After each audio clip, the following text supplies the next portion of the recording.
Demand is a consumer's willingness and ability to buy a good or service at a given price. The demand curve is demonstrated by this graph. When the price of an item is high, the demand for that item is low. But when the price of an item is low, the demand for that item is high. It is important to remember that price does not directly affect demand, but only quantity demanded. The non-price determinants of demand can be described by the acronym TRIPE, which stands for Tastes and Preferences, Related Goods such as Complements and Supplements, Income, Population, and Expectation of Future Price. If artist Lil Wayne releases a new album, right after the album is released, the demand will be high since it is brand new. Once the album is a few years old, the demand will decrease. Complementary goods are goods that go well together. For example, chips and soda. If the price of chips goes up, the demand for soda will go down, because while less people buy chips, less people will buy soda. A substitute is a good that can be used in place of another good. For example, Nike sneakers are a substitute for Adidas sneakers. So if the price of Adidas sneakers goes up, the demand for Nike sneakers will go up. An increase in income will always increase demand. When people have more money to spend, they will buy more products. An increase in population will always increase demand. The more people there are, the more products will be sold. Expectations of price in the future affect the demand for an item today. For example, if people expect gas prices to rise, the demand for gas now increases. A decrease in demand makes the demand curve shift to the left. This means at one price, the quantity demanded for an item is less. An increase in demand makes the demand curve shift to the right.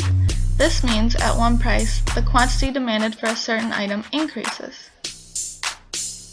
Elasticity of demand is how sensitive quantity is to a change in price. An inelastic product is insensitive to a change in price. These are things like necessities. An elastic product is sensitive to a change in price, like luxuries and things that have many substitutes. Supply is the producer's willingness and ability to sell a good or service. Supply can be demonstrated by this graph. As the price of a good goes up, the quantity supplied from the producer goes up also. When the price of a good is high, the quantity supplied is high.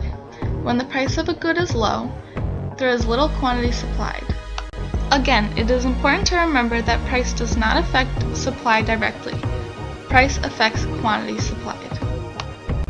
The non-price determinants of supply can be described by the acronym NICE-JAG, which stands for Natural and Man-Made Phenomenon, Input Costs, Competition, Expectations, Joint Supply Profitability, Alternate Good Profitability, and Government Action. Natural disasters and abnormal occurrences can alter the supply. For example, if a tornado hits a factory, there will be less supply of whatever product that factory makes. Input costs also alter supply. The more money it takes to make a product, the less supply of that product there will be. Competition is the number of competitors or number of producers in a market. If there are more competitors and producers, then there will be more supply. Expectation of future price plays a huge role in supply. If producers think they can get more off of a product later, they will wait until later to produce it. If they think the product will be worth less in the future, they will produce more now. Joint supply is when the production of one good results in the production of another good. For example, milk and beef are in joint supply. If the supply of beef increases, the supply of milk will also increase. An alternative good is a good that could be made in place of another good. If an auto manufacturer can make a larger profit producing trucks than it could producing cars, then the supply of trucks will rise and the supply of cars will decrease. The government also affects supply. This is done through business taxes, regulations, and subsidies. Business taxes and regulations both decrease supply, while subsidies increase supply. Now we can put both the supply curve and the demand curve on the same. The point at which the two graphs intersect is where price equilibrium and quantity equilibrium occur. This is also called the market clearing price. Sometimes the government will set a price ceiling. Price ceilings create a shortage because the supply is less than the demand. This is usually set on essential things such as rent. The government also sets price floors. This is used on things such as cigarettes.